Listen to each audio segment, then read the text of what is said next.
Hey, what's going on guys? BeastMod here bringing you some more Call of Duty Advanced Warfare gameplay. I again do not know some of the guns in this game, and the ones that I mainly use are the starter SMG, but with that being said, I am actually recording this commentary as a bunch of thunder and rain has been going about outside, so if you hear that, it's not because I ate Taco Bell. Yeah, I know, the joke is literally older than the time I told about how dumb your mom was because she sat on the TV and watched the couch, but anyway, let's segue on into what I wanted to talk about. Okay, for one, obviously I can't tell jokes, but I decided to be goofy, so you guys are going to have to deal with it. But why would I want to make this video? Well, for one, I've seen a lot of people tweet about how they say Advanced Warfare is so hard and so difficult and why they don't like it and all that good stuff. Well, it's not good stuff, but I did got punched right in his ass. But honestly, a lot of people are not liking Advanced Warfare, and maybe some of you that watch this video may not like it. A lot of people have been telling me that, some of my close friends have been saying that, they think the game's pretty fun. It's crazy, action, fast, and, all that good stuff. Of course, you're going to run into a few things that have always been in every Call of Duty and pretty much every shooter in any video game that is going to be a problem. And that's the players that you're going to run into. Now, as dumb as it is, you're going to run into players that cause, just interruption and just mess up your game and stuff.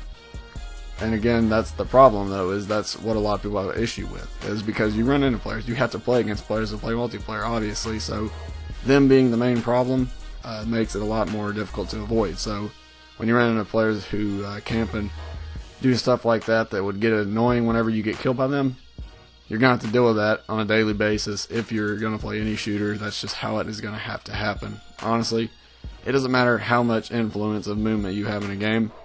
People are going to play how the hell they want just because they're entitled to how they're supposed to play. They paid their money for the game, or they got it for free, whatever. They got their game. Point is, they have a copy of it and they can play it however the heck they want, and they're going to do so. Now, whether you or I agree about how they play is cool, or pro move bro or not, or whatever. Some people say, well, this guy's such a scrub. That's whatever. That's an opinion. Now, I don't like when people do that, but we're going to have to deal with it.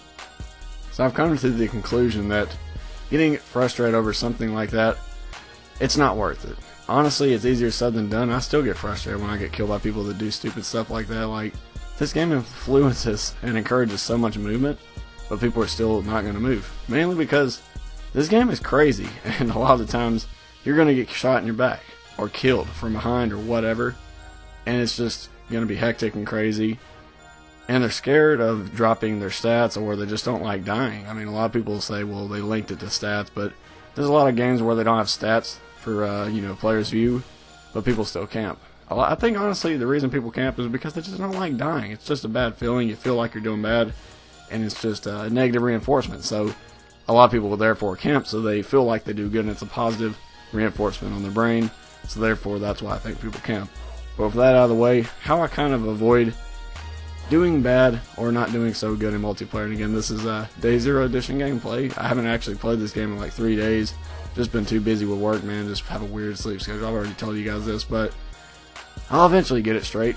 Maybe on the weekend or something I'll get some time in. But how I avoid getting so frustrated, I don't care. Like, I've literally got that mentality. I'm trying my best, but sometimes you just snap. You can't help it. You'll just get frustrated with just the combination of everything, BS, whatever. It'll just frustrate you and get to you, but you can't let it get to you. That's how you do terrible. I've noticed every time I'm frustrated, I never end up doing good. I've actually only rarely got decent gameplay from being frustrated, or just like, man, I gotta teach these guys a lesson or whatever. It's like that.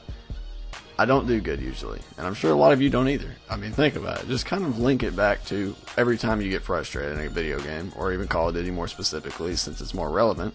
I'm sure you'll think to yourself, yeah, I probably could have done a lot better if I just didn't get so frustrated and did stupid things. Because what happens when you get frustrated, you don't think things through logically, and you get that state of mind that you have to kill the person that killed you, or get a revenge kill, or just treat the people, a lesson whenever they camp and kill you, or do something that just really annoys you. So you have to get revenge on them. And what actually happens is you make that your mission the rest of the game, and you're not focused on what you were doing in the original part of the game. I find that everyone does that, not just bad players, or okay players, or average players, or casual players. Everyone does it. At some point you may just get slightly frustrated and you just have to go kill that guy. but only the best of the best have got that master down to a T, to where they rarely do that, and you wonder why they do so good. Now, I want to speak really quick on the gameplay. I didn't know what this was, and I didn't know, so like I couldn't avoid it. But I guess that's some kind of radioactive thing that you're not supposed to get near. So what did I know? I guess that was the lava or whatever. Not lava, but I heard a volcano or something on one of the maps. I'm not sure if that's it. Probably not, knowing my luck. But what do you guys think about this? What do you think, influences good or bad gameplay whenever you're playing Call of Duty or just any game in general? My best advice I can give you guys, just try to just stay positive and just try your best to enjoy this game. Let's actually have a really good year on Call of Duty. You guys, of course, have an awesome day, and I'll see you in the next one. Thanks for watching.